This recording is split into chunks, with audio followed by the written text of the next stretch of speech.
नीचे से ऊपर गमन करती है। अब तुम कहोगे तुम मरने वाले हो, तुम्हारी मुक्ति हुई या नहीं हुई, ये कैसे पहचान?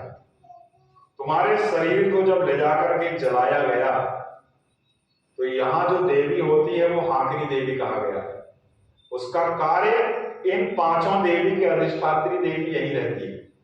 तुम्हारे कर्मों के अनुसार वो तुमको प्रेत योनि या मनुष्य योनि या देव योनि में भेज देती है, तुम्हारे कर्मों के अनुसार। इसलिए उस देवी का नाम रखा गया है हाकिनी देवी। तुमको हाँकती है, जैसे पुराने जमाने में बैलगाड़ी वाले हाँकते थे ना, वैसे तुमको हाँका जाता है तुम मरने के बाद।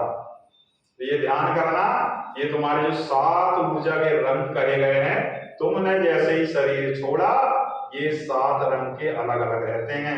यदि ये 7 रंग का अक्स बन गया तुम राक्षस योनि में चले गए, समझ लेना। अर्थात तुम्हारे हाथ पैर मुंह अदृश्य रूप से दिखाई देने लगते हैं, तुम देख सकते हो उसको। कई बार तुमने भूत का अनुभव किया होगा, तो ये बराबर ये 7 रंग के होते हैं, तुम इनका अनुभव कर सकते हो। यदि तुम मुक्त हुए तो ये 7 रंग मिलकर के एक सफेद रंग में बदल जाएंगे, तो समझ लेना तुम मुक्त हो गए। इस तरह से सबसे निचली देवी डाकिनी देवी, उसके ऊपर वाली लाकिनी देवी, उसके ऊपर वाली राकिनी देवी, और यहां जो विराजित होती है इसको काकिनी देवी कहा गया। ये काक यानी कौवा, कौवा जो कांव कांव करता अर्थात बोलने वाला, तो यहां स्थान होता है भगवान का। जो तुम्हारी आत्मा की जो डोर बंधी रहती है नाभि से, उसकी कमल मणि यही घूमते रहती है। मैं तुमको वो ज्ञान का धारा बता रहा हूं जो तुम्हारे शरीर के अंदर प्रत्यक्ष अभी है, उसी का प्रत्यक्ष विवरण मैं आपको दे रहा हूं। वरना इस ज्ञान की प्राप्ति के लिए तुमको करोड़ों जन्म लग जाएंगे। जब तुम शरीर के अंदर गमन करो, ध्यान में बैठो, तो तुमको उसका प्रत्यक्ष अनुभव हो जाएगा। तुम्हारे जो 7 दरवाजे हैं, इनको एक एक दरवाजा खुलते जाएगा और तुमको दिव्य ज्ञान की प्राप्ति होते जाएगी। अब तुमको पता कैसे चलेगा कि तुम्हारा कौन सा दरवाजा खुल रहा? जब तुम ध्यान में बैठो, भगवान में लीन हो, तो तुम्हारा ध्यान इन सांसों में रहना चाहिए कि सांस आ रही है, सांस जा रही है, सांस आ रही है, सांस जा रही है। अपने ध्यान को और केंद्रित करो। धीरे धीरे ये सांस प्रश्वास का अनुभव खत्म होने लगेगा। तुमको ऐसा लगेगा न सांस आ रही है न सांस जा रही है। और गहराई का अनुभव प्रतिदिन करते जाओ। जो ऋषि मुनि तपस्या करते हैं, जो जंगलों में जाके, वो राम नाम नहीं रखते, वो यही क्रिया योग करते हैं, इसी से भगवान की प्राप्ति होती है। तो उसको प्राप्त करने का यही तरीका है।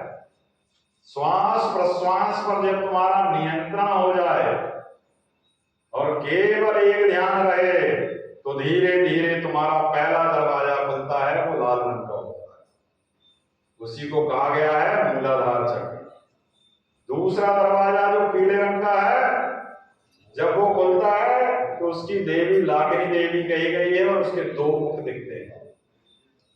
और तीसरा दरवाजा जब खुलता है तो तीसरे दरवाजे की देवी की 3 मुख होते हैं, तो उनके दर्शन जब होते हैं तो नारंगी रंग के। इस तरह से और जब आप ऊपर बढ़ते हैं तो यहां कोई दरवाजा नहीं होता, परंतु यहां जब तुम पहुंचते हो तो तुमको श्वास प्रश्वास का अनुभव तो खत्म हो जाता है, तुम्हारा शरीर अंदर ही अंदर छटपटाने लगता है।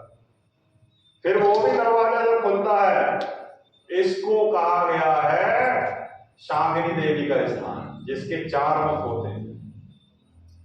और जब आप ये दरवाजा भी खोल के पहुंचते हो तो इसको कहा गया है आज्ञा चक्र।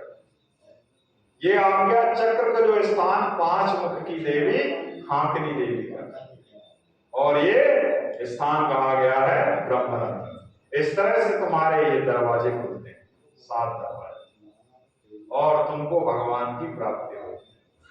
पुराने जमाने में भगवान की प्राप्ति इसलिए हो जाती थी क्योंकि राक्षस जो होते हैं वो इसी क्रिया योग का अनुसरण करते हैं। वो कभी अच्छे बुरे कर्म में उन्होंने विश्वास नहीं किया, उनका कर्म तो सदैव बुरा ही होता था। कोई ऋषि मुनि तपस्या कर रहे हैं तो जाके हड्डी अग्नि सब बुझा देते, परंतु वो क्रिया योग जागृत करके भगवान की प्राप्ति और उनके वरदान प्राप्त कर। यही रहस्य है बल बुद्धि विद्या देव हरहु कलेश। तुम ये ज्ञान जो प्राप्त कर रहे हो इसको खुद अंदर देखो, तुम्हारे अंदर ही भगवान है। बार बार कहा जाता है कि गाय और मनुष्य के अंदर स्वयं भगवान होते हैं, वो इसलिए कहा जाता है। 7 भगवान का तो विषय आपने जान ही लिया। प्रकृति में 64 योगिनी होती हैं, पूरा 24 घंटा होता है और हर 1 से सवा घंटे के अंदर योगिनी बदलते रहती है। कभी 20 मिनट में, कभी 24 मिनट में एक योगिनी आती जाएगी।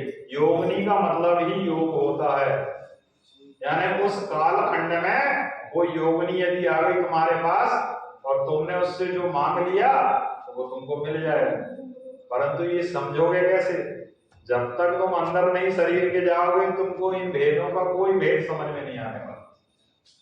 इसलिए साइंस में कहा जाता है कि प्रूफ करो, E = mc² कहा जाता है, अर्थात एनर्जी जो है mc² के बराबर होती है, ये प्रूफ करना पड़ता है। ऐसे ही जब तुम अपने आप को प्रूफ करोगे तो अंदर पूरे सिद्धांत खुलते जाएंगे और वो परम सत्य मिलेंगे। अंदर सारी चीजें हैं।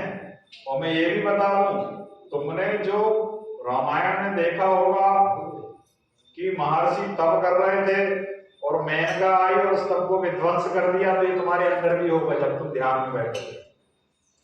जैसे ही ध्यान करोगे इतनी जल्दी पहला चक्र तो नहीं खुलता, 7 वर्ष लग जाते हैं उस पहले चक्र को खोलने में। इतना तुम्हारे अंदर धैर्य ही नहीं है, इंतजार ही नहीं है। अभी तो तुम यहाँ 1 घंटे रुकने का तुम्हारे अंदर धैर्य नहीं है, बाकी तो छोड़ो। 7 वर्ष लग जाता है पहला आपका दरवाजा खुलने में। इस तरह से 7 दरवाजे खुलने में 49 ईयर्स लग जाते हैं, एक कम 50 वर्ष। अब तुमको समझ अभी आई है तो तुम्हारे 7 दरवाजा तो इस जन्म में खुलने से रहे, परंतु गुरु कृपा रहती है तो खुल भी जाते हैं, ऐसा नहीं है।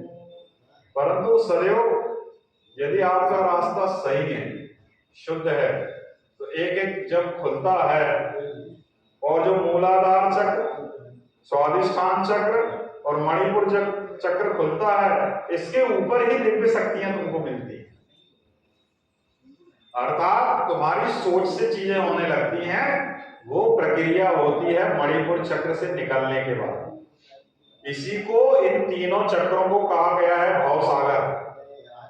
जो तुम सुनते हो ना, भवसागर पार हो जाओ, तो वो यही 3 चक्र हैं। इनको पार करने को ही भवसागर पार करना कहा गया। तुम बेवकूफी में मत रहना, कोई नदी बदी है उसको भवसागर जैसा है वो पार होना। मूलाधार, स्वादिष्ठान और मणिपुर ये एक तरह का सागर है। अब मूलाधार में क्या होता है? काम वासना ज्यादा रहती है। तुम्हारा जीवन जब शुरू होगा, बचपन में तुम सही रहोगे, परंतु जैसे यंग हो गए तुम्हारे अंदर काम वासना बहुत तेजी से जागृत होगी, वो तुमको उठने ही नहीं देगी। इसी को मूलाधार कहा गया है, इसलिए उसका रंग लाल कहा गया। जैसे जैसे तुम उससे उठ के निकलोगे तो मूलाधार के बाद स्वादिष्ठान आ जाएगा। स्वाद मतलब किसी भी चीज का स्वाद लेने की कोशिश करते हो। जैसे मोह आ गया, लोभ आ गया, किसी भी चीज का स्वाद है तुम्हारे जीवन में, तो ये तुमको और ऊपर नहीं उठने देगा। इसके बाद अंतिम चक्र जो पड़ता है उसमें मूलाधार, स्वादिष्ठान और अंतिम में मणिपुर।